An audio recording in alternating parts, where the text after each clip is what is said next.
له معقبات من بين يديه ومن خلفه يحفظونه من أمر الله. له أي لذلك الإنسان الخليفة معقبات، ومعقبات جمع معقبة، ومعقبة أي ملائكة معقبة. وقلنا معنى معقبة إما أنهم يتعاقبون بالليل ويتعاقبون بالنهار، أو معقبة يتعقبون أفعاله كتابة حسنات وكتابة سيئات. هذه يمكن أن تكون وهذه ويمكن أن يكون معا.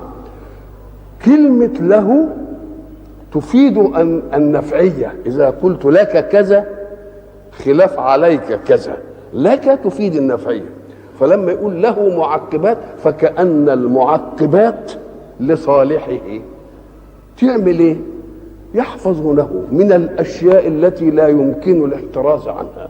ولذلك إذا عملوا إحصائيات في الناس اللي بتلدغهم الثعابين، كلهم لا تلدغهم وهم نائمون وهم صحيين.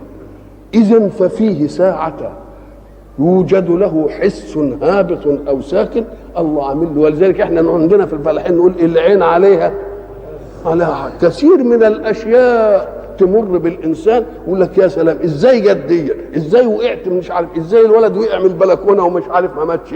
في حفظة، فيه حفظة. الحفظة دي بتحفظه من كل سوء لا يستطيع هو أن يدفعه. طيب نقول له دي لمصلحته صحيح.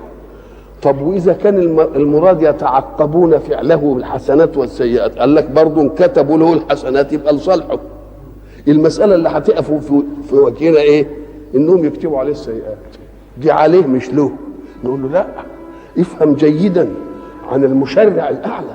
لأن الإنسان إذا علم أن السيئة ستحصى عليه وتكتب ليقرأها فيما بعد، يشوف كتابه بيمينه ويقراه، يقوم يبتعد عنها ولا ما يبتعدش؟ يبقى عملنا له مصلحة ولا ما عملناش مصلحة؟ العيل اللي بيمتحن لو ما نيجي نقول له الأستاذ اللي واقف عشان يحرسك لا تغش، هو يفهم ان دي ضده. نقول له لا مش ضدك، دي لصالحك. ليه؟ قال لك لأنك انت لما تعرف انك انت مش هتتمكن من الغش تقوم تتجدعن وتذاكر، يبقى عندك حصيلة موضوعات العلم. لكن إذا غشيت هيبقى عندك شكلية الشهادة ولا عندكش علم. يبقى لصالحك ولا مش لصالحك؟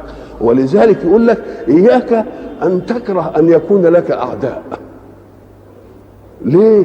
أما قال لك لأن اللي يغر الإنسان في سلوكه نفاق الصحاب، اللي صاحبك اللي عمال ينافقك في كل حاجة، إنما العدو قاعد مفتح لك كده عايز يعدي لك أيسة. ولما تعرف إن عدوك قاعد مفتح لك تقوم تعمل إيه؟ ما تعملش حاجة. يبقى العدو له فايدة ولا ملوش فايدة؟ ما تفتكرش ان في حاجة تيجي كده من غير. ولذلك الشاعر يقول عدايا لهم فضل علي ومنة، فعندي لهم شكر على نفعهم لي، فهم كدواء والشفاء بمره، فلا أبعد الرحمن عني الأعادية.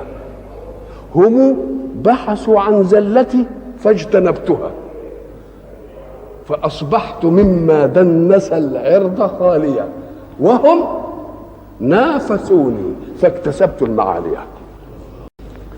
له معقبات من بين يديه عشان الرصد.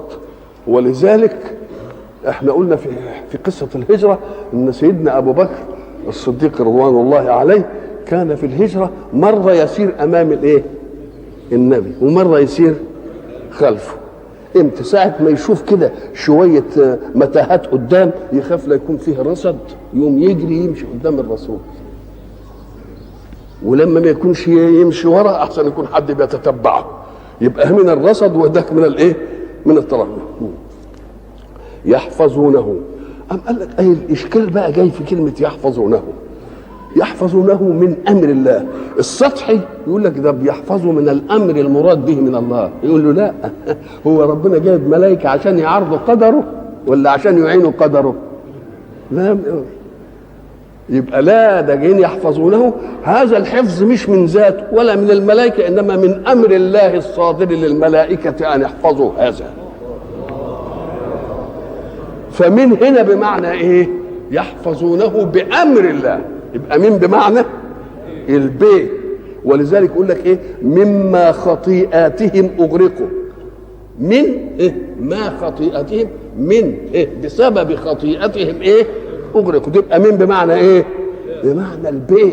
اوعى تفتكر انهم يحفظوه من مين، لانه هيقول واذا اراد الله فلا مرد له. ما تفتكرش انه هيجي يعرض القدر، لا لا لا، يحفظونه من امر الله.